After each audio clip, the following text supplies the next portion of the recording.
영상 6. 쇼윈도 부부의 심리학. 왜 우리는 남들 앞에서만 행복한 척을 할까? SNS 속의 완벽한 우리, 거실 안의 시체 같은 우리. 여러분, 혹시 SNS를 넘겨보다가 이런 생각 해보신 적 없나요? 와, 이 부부는 정말 완벽해 보인다. 부럽다. 화려한 기념일 식탁, 서로를 바라보는 다정한 눈빛, 그리고 항상 내 편인 남편, 아내, 고마워라는 해시태그까지. 하지만 우리는 알고 있습니다. 그 사진 한 장을 찍기 위해 5분 전까지 얼마나 살벌한 냉전이 오갔는지, 혹은 사진을 찍고 난 뒤 각자의 방으로 들어가 도어락을 잠그는 소리가 얼마나 공허한지를요. 최근 온라인 커뮤니티에는 이런 고백들이 쏟아집니다. 부모님 앞에서는 인고 부부 연기를 하지만 차에 타는 순간 한마디도 안 해요. 남들은 우리가 워너비 부부라는데 저는 사실 이 지옥에서 탈출하고 싶어요. 라는 사연들 말이죠. 이것이 바로 우리가 오늘 이야기할 쇼윈도 부부의 민낯입니다. 우리는 왜 이토록 가짜 행복을 연기하는데 진심인 걸까요? 단순히 남의 눈이 무서워서일까요? 아니면 우리 내면의 어떤 공포가 우리를 이 화려한 감옥에 가두고 있는 걸까요? 오늘 한 지붕 아래 타인으로 살면서도 밖에서는 완벽한 척을 해야만 하는 쇼윈도 부부의 심리학을 낱낱이 파헤쳐 보겠습니다. 챕터 1. 쇼윈도 부부의 정의. 감정은 파산했으나 껍데기는 화려한 상태. 심리학적으로 쇼윈도 부부는 2단계 정서적 이혼의 가장 극단적인 형태 중 하나입니다. 앞서 다뤘던 대화리스가 소통의 단절을 의미한다면 쇼윈도 부부는 그 단절된 현실 위에 사회적 가면을 두껍게 덧칠한 상태를 말합니다. 정서적 유대감의 파산. 집안에서는 서로의 존재가 투명인간과 같습니다. 숨소리조차 거슬리고 상대가 아픈지 슬픈지 전혀 궁금하지 않습니다. 사회적 기능의 유지. 하지만 현관문을 나서는 순간 스위치가 켜집니다. 손을 잡고 미소를 짓고 서로의 사소한 습관을 챙기는 척하죠. 인지적 부조화. 나는 사실 불행하다는 내면의 진실과 남들은 나를 행복하다고 본다는 외부의 인식 사이에서 극심한 스트레스를 겪게 됩니다. 이들은 왜 이렇게 피곤한 연극을 계속하는 걸까요? 그것은 이혼이라는 단어가 주는 사회적 단절과 수치심이 현재의 불행보다 더 크다고 믿기 때문입니다. 챕터 2. 나보다 우리의 이미지가 중요한 사람들. 쇼윈도 부부로 살아가는 이들의 내면을 들여다보면 공통으로 발견되는 심리 기제가 있습니다. 바로 관계의 대상화입니다. 이들에게 배우자는 사랑하는 존재가 아니라 나의 사회적 지위나 완벽함을 증명해주는 소품과 같습니다. 1. 완벽주의 성향. 내 인생에 실패는 없어야 한다는 강박이 강한 분들입니다. 이혼은 곧 인생의 오점이라 생각하기에 썩어가는 관계를 금박지로 포장해서라도 지키려 합니다. 2. 부모님의 기대와 체면. 특히 한국적인 정서에서 부모님께 이혼을 고백하는 것은 불효나 수치로 여겨지는 경우가 많습니다. 우리 부모님 쓰러지실까봐 차마 말 못해요 라는 분들이 쇼윈도 연기를 멈추지 못하는 이유입니다. 3. 경제적 및 사회적 이해관계. 사회적 단절이 생길 때 겪게 될 주변의 시선이나 독립을 가로막는 현실적인 불안이 이들을 쇼윈도 안에 가둡니다. 남들이 나를 어떻게 볼까라는 질문이 나는 지금 행복한가라는 질문을 압도해버린 순간 우리는 연기자가 되어버립니다. 챕터 3. 가면이 무거워질 때 나타나는 심리적 위험 신호. 연극은 언젠가 끝이 나게 마련입니다. 하지만 억지로 이어가는 쇼윈도 생활은 당사자의 영혼을 갉아먹습니다.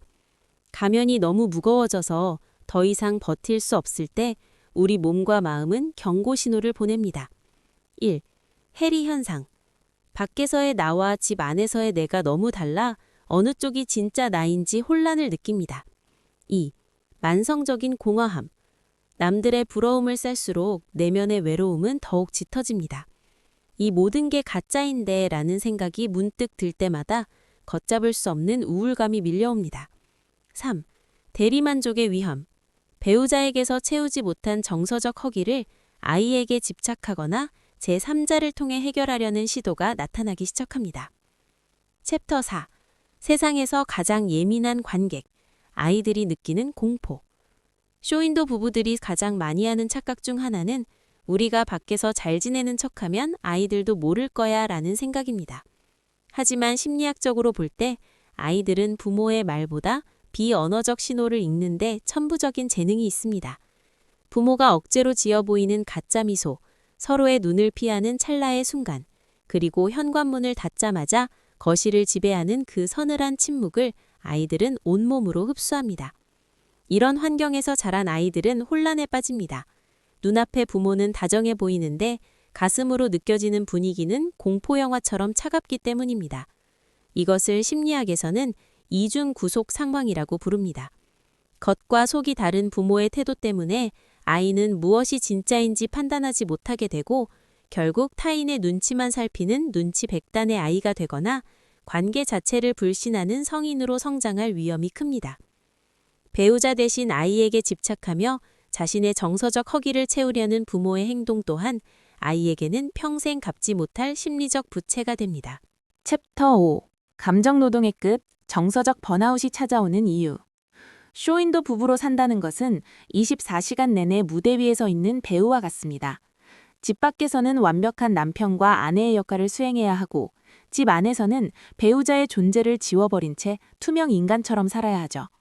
이 연극단의 삶을 유지하기 위해 들어가는 에너지는 상상을 초월합니다. 이들은 시간이 갈수록 극심한 무기력증에 빠지게 됩니다. 화낼 힘도 없어요 라는 말은 단순한 비유가 아니라 감정 잔고가 완전히 바닥났다는 신호입니다. 갈등을 해결하려는 의지조차 사라진 무기력의 시작은 사실 폭발하는 싸움보다 훨씬 더 위험합니다. 정서적 유대감이 파산한 상태에서 사회적 가면만 유지하다 보면 어느 순간 나라는 존재 자체가 사라지고 껍데기만 남은 것 같은 정서적 이혼의 정점에 도달하게 됩니다. 챕터 6. 왜 우리는 이 불행한 연극의 티켓을 계속 사는가? 객관적으로 보면 당장 그만둬야 할 불행한 연극인데 왜 많은 부부는 이 쇼윈도 안에서 나오지 못할까요? 여기에는 매몰 비용 오류라는 무서운 심리적 덫이 숨어 있습니다. 내가 이 결혼을 위해 바친 청춘, 시간, 그리고 주변의 기대가 너무나 아까워서 차마 이 판을 깨지 못하는 것이죠. 또한 남들도 다 이렇게 살아요 라는 주변의 조언이 당신의 판단력을 마비시킵니다. 이혼하면 아이는 어떡할 거니? 나이 먹으면 다 정으로 사는 거야 라는 말들은 당신의 고통을 평범한 것으로 치부하며 탈출구를 막아버립니다. 하지만 분명히 알아야 할 사실이 있습니다. 남들의 조언은 당신의 인생을 책임져 주지 않습니다. 쇼윈도 안에서 말라가는 당신의 영혼을 구할 수 있는 사람은 오직 당신뿐입니다. 여러분, 그런데 말입니다. 이 화려하고도 슬픈 연극을 끝낼 방법은 정말 없는 걸까요? 언제까지 가면을 쓰고 살아야 할까요? 다음 파트에서는 이 쇼윈도를 깨고 나와 진짜 나로 살기 위해 필요한 심리적 결단과 이혼이라는 선택지가 인생의 실패가 아닌 새로운 시작이 될 수 있는 이유에 대해 이야기해 보겠습니다.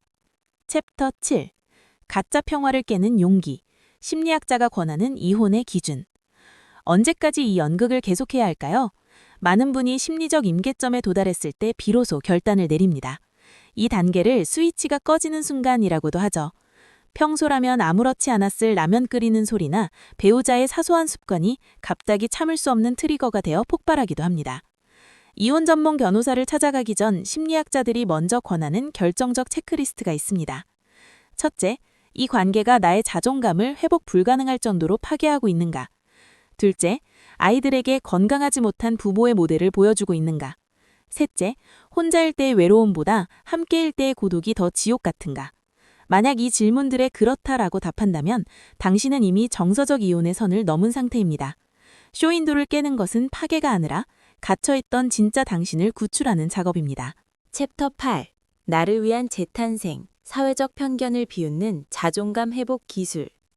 쇼윈도 밖으로 나오는 순간 우리는 돌싱이라는 사회적 낙인과 수치심이라는 파도를 마주하게 됩니다. 주변 사람들의 시선이나 부모님의 실망감이 두려워 다시 쇼윈도 안으로 숨고 싶어질 수도 있죠. 하지만 기억하세요. 주변의 구경꾼들은 당신의 인생을 대신 살아주지 않습니다. 이 시기에 가장 필요한 것은 자아 재구조화입니다. 배우자의 그림자로 살던 삶에서 벗어나 온전한 단독자로서의 나를 정의하는 연습이 필요합니다. 혼자 사는 삶의 근원적 공포를 즐거움으로 바꾸는 심리 기술을 익히고 나를 진심으로 지지해줄 진짜 내 편을 필터링하는 과정이 수반되어야 합니다. 외상후 성장이라는 말처럼 이혼이라는 상처는 인생의 가장 큰 자산이 되어 당신을 더 단단하게 만들 것입니다. 결론. 당신의 인생은 실패하지 않았습니다. 오늘 우리는 왜 우리가 남들 앞에서만 행복한 척을 해야 했는지, 그 쇼윈도 속에 숨겨진 아픈 심리학을 들여다보았습니다. 가짜 행복을 유지하기 위해 당신이 쏟아부은 에너지는 결코 작지 않았을 겁니다. 하지만 이제는 그 에너지를 타인의 시선이 아닌 당신 자신의 내면을 돌보는 데 써야 할 때입니다. 당신의 결혼 생활은 비록 쇼윈도처럼 깨지기 쉬운 연약한 것이었을지 모릅니다. 하지만 그 안에서 버텨온 당신의 생명력은 그 무엇보다 강합니다. 영상의 마지막에서 꼭 전하고 싶은 말이 있습니다. 당신의 결혼은 실패했을지 몰라도 당신의 인생은 절대 실패하지 않았습니다. 이제 무거운 가면을 벗고 비로소 당신답게 숨쉬며 살아가기를 진심으로 응원합니다. 쇼윈도의 불빛은 화려하지만 그 뒤의 그림자는 누구보다 깊습니다. 오늘 영상이 여러분의 마음속에 있는 보이지 않는 벽을 허무는 작은 용기가 되었기를 바랍니다. 다음 영상에서는 배우자 대신 아이에게 집착하며 정서적 결핍을 채우려는 부모들의 내면, 아이라는 이름의 도피처에 대해 깊이 있게 다뤄보겠습니다. 당신의 평온한 밤을 응원하는 심리학 지식 정보 채널이었습니다. 구독과 좋아요로 당신의 마음을 함께 지켜주세요. 감사합니다.